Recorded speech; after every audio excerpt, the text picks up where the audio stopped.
Please kindly click on the red subscribe button below this video and subscribe to our YouTube channel. Thanks, God bless you as you do this. Dollar ni mo fẹ́ lọ́jọ́ náà. Àwọn tó gbé POS wa. Àwọn àbá POS wa dà. Ó dé nínú báńkì. Ẹni kò lè máa sọ fún wa kó wò lówó máa ń ṣe POS látẹ̀síwájú ẹ̀.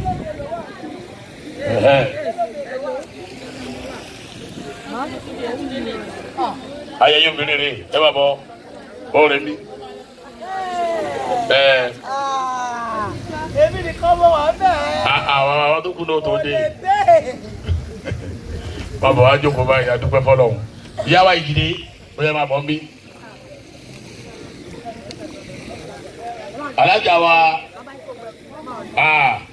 ẹnjìníà mi nù. Alájì aláṣẹ akéyébú wọ̀ ẹ máa bọ̀ ń bí. Ìyá wa ìyá dáadáa tó bímọ àlùbáríkà. Yóò dín àyíjí akísọ̀ ìyá olú ọmọ. Ìdí tó fi ka Kùránì yẹn lẹ́ẹ̀kan ní pé ká mímí àti kọ̀lé ìlàtí. Kàmí àti kọ̀lé ìlàtí. Bẹ́ẹ̀ bá ti di MC nìkan lórí ìjókòó.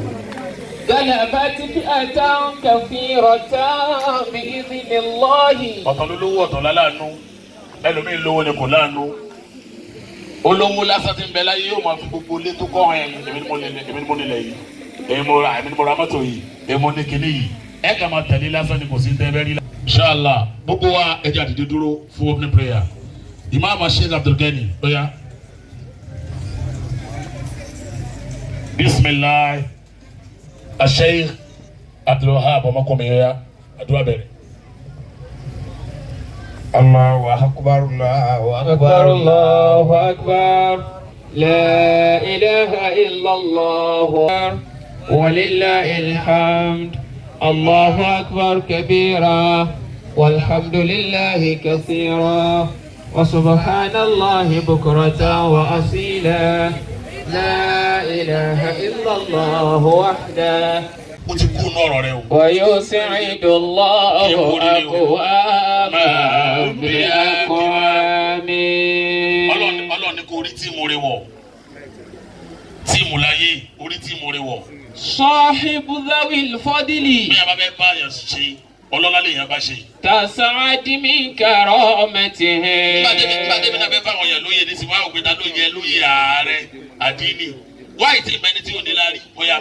صاحب ذوي الفضل تسعد من كرامته.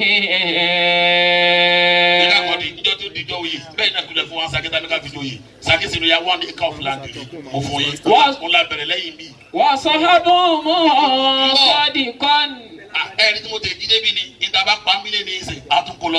وصدقهم خبرا وصحبهم صادقا وصدقهم خبرا. Allah si bi item ẹlẹ́ẹ̀kejì ó náà ní reading from the glorious Quran. Quran la bẹ́ẹ̀ kaba yìí ẹ̀dá pé wájà dákẹ́ jẹ́ fún Quran ká farabalẹ̀ fún Quran. Bismillah.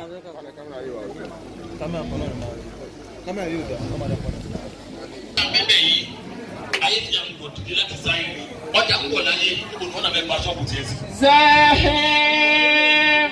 Now you are now 40 years. Now we are now 50 years old. Oh, wa máa tó fẹ́ bá yí ẹ̀ ṣe.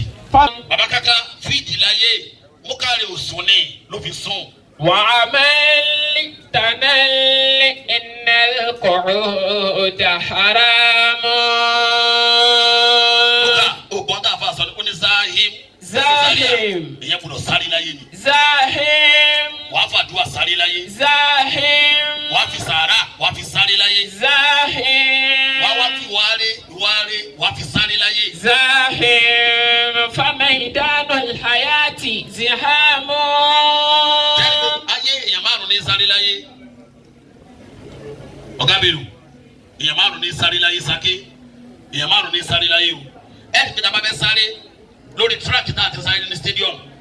Gbogbo àgbẹ̀ kàkàlẹ̀ báyìí ni. Báwa ni ọ̀yọ̀ bóyá ọ̀yọ̀ match àbọ̀ ọ̀yọ̀ tíráàkì ní wàá wí ni. Báwa ni set. Báwa yìnbọn sókè pé go. Ṣé ẹni bí táwọn èèyàn ti gbọ́ kalẹ̀ nì? orí ìbẹ̀lẹ̀ ẹ̀yẹ lómi sẹ́mọ́ ibẹ̀ ló ṣubú sí. ميدان الحياة زحام. Bukari wọ́n ní ká sáré láyé kò dẹ̀ bẹ̀rẹ̀ eré àwọn ẹgbẹ́ rẹ̀ wọ́n gbọ́wọ́ sórí ìlà àwọn míì ṣubú síbẹ̀ mú ká ò ṣubú. ميدان الحياة زحام. ọ̀gá mélòó ọ̀gá Wasake tá a bá wá ń sáré lọ inú èèyàn márùn ẹnìkan ti ṣubú o inú èèyàn ó pè èèyàn mẹ́rin táwọn kan bá wá ń sáré lọ ibi tá ti ń sáré lọ ni ibẹ̀ ni wọ́n ṣubú sí lórí eré ni wọ́n ṣubú òkà orí eré ló wà ó ṣubú abẹ́ dúpẹ́. وعملي تنال إن القعود حرام.